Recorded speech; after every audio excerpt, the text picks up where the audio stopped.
Hi, this is Mac from Mac's List. Before we start the show, I want to let you know about my new book, Land Your Dream Job Anywhere. I've been helping job seekers find meaningful, well-paying work since 2001, and now I put all my best advice into one easy-to-use guide. My book shows you how to make your resume stand out in a stack of applications, where you can find the hidden jobs that never get posted, and what you need to do to ace your next job interview. Get the first chapter now for free. Visit maxlist.org/anywhere.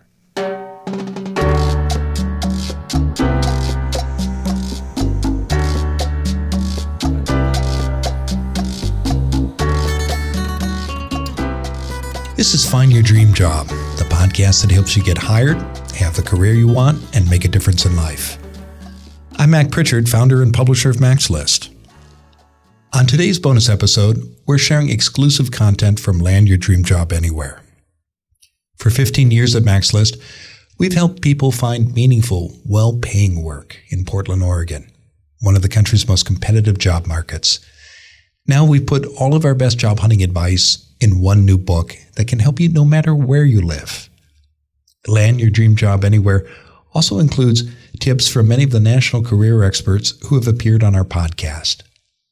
Today, we're sharing one of these features exclusively with you, our podcast listeners. Here's Kirsten Wyatt, co-founder of the organization Engaging Local Government Leaders, reading her contribution, Insider Tips for Landing a Government Job.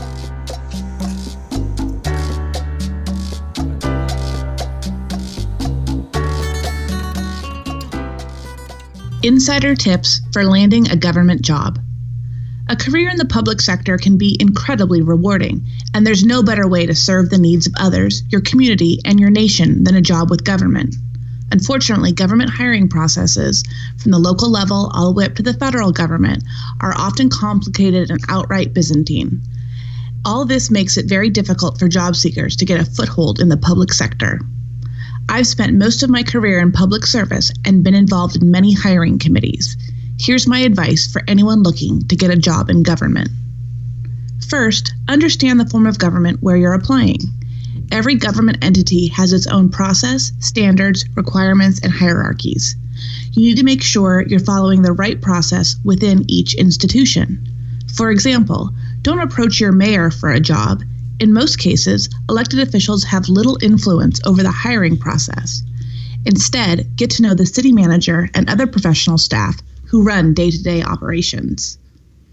This leads to my second recommendation, network. If you've identified an agency or office where you'd like to work, look for connections you may have within and around that entity. Use your network to get an inside scoop on the job. Then, seek out the hiring manager and ask for a conversation to learn more.